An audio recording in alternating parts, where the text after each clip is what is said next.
अस्सलामुअलैकुम वरहमतुल्लाहि वबरकातुहू कमाल काका। वालेकुम सलाम वरहमतुल्लाहि वबरकातुहू। अरे काका આ કોઠી મોટી લઈ ચોડ્યા ખેરિયત તો છે? બજારમાં જયો તો બેટા. તમે ઉંમરમાં બજાર જો જતા તમારા છોકરા બીજા નહીં? છોકરાનો હાલ તો પૂછો જ મત બેટા. છોકરો છોકરી પોતરો પોતરી બધા મળીને કુલ 25 થાય છે. અસ્તગફિરુલ્લાહ અસ્તગફિરુલ્લાહ। આ કેવા છોકરા છે? શું તમે ઓને દિનની તાલીમ નથી આલી?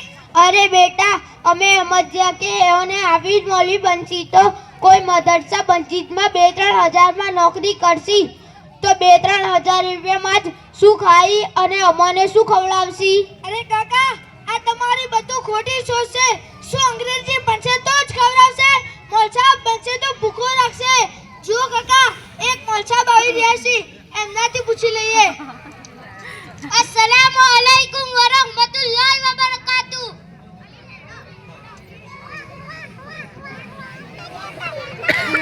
વાલેકુમ સલામ મોલસાબ અમે તમારા જ મદરસામાં ભણીએ છીએ. આ કાકા કહી રહ્યા છે કે હાફિઝ મૌલવી 2-3 હજારમાં નોકરી કરતા હોય એ ખુદ શું ખાય અને છોકરાને હું ખવડાવશી? મોલસાબ જરા એને સમજાવજો. લા હૌલા વલા કુવતા ઇલ્લા બિલ્લાહ। જો કાકા આ ખાલી તમારી સોચ નથી પણ ઘણા બધા લોકોની આવી સોચ છે કે હાફિઝ આલિમ કમાઈ નથી શકતા. જાણે કે ખવડાવવા વાળી જાત તો અલ્લાહની છે જે બધાને જ ખવડાવે છે પીવડાવે છે અને બધાને રોજી આપે છે અને રોજીના તાલ્લુક ડિગ્રીથી હોતો તો આ અનપઢ લોકો ભૂખા મરી જતા. પણ એવું નહીં. તમે ઘણી જગ્યાએ એવું બી જોયું હશે કે જે લોકો અંગૂઠા છાપ હોય છે એઓનું નામ મોટા મોટા શહેરોમાં લેવામાં આવે છે.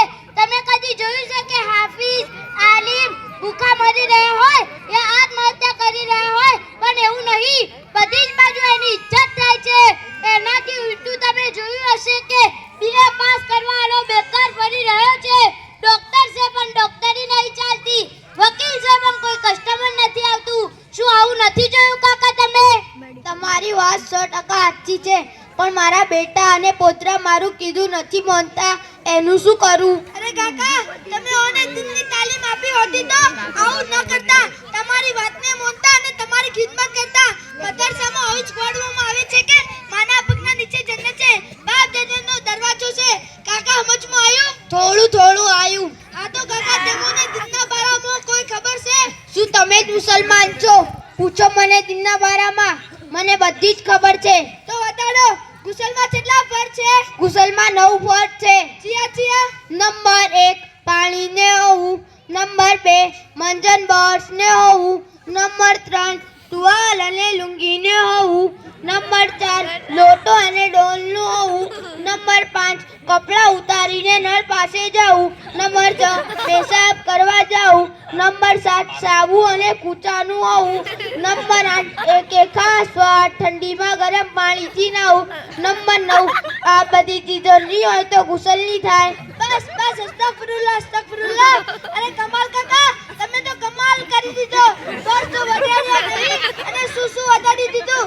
જો કાકા મોલસાદ નાતે એક છોકરો છે એનાથી પૂછે છીએ તો બતાડો ગુસલમાં કેટલા ફર્જ છે? કાકા ગુસલમાં 3 ફર્જ છે.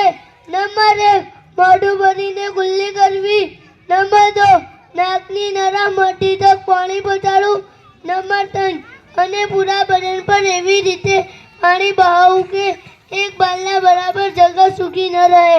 પડ્યું કાકા? આ તો ઘણું આસાન છે. અમે સમજ્યા કે 10-20 હજી. હા તો બતાડો બેટા આટલી સારી તાલીમ ચોથી શીખ્યા? તેમને ખબર નહીં. મહેમાન સોસાયટીના મદરસા તાલીમુલ ઇસ્લામમાં પઢ્યું છે. હા તો કાલથી મૂવી મારા છોકરાને મોકલીશ પઢવા માટે ઇન્શાઅલ્લાહ. મોકલજો. અસ્સલામુ અલૈકુમ. વાલેકુમ સલામ.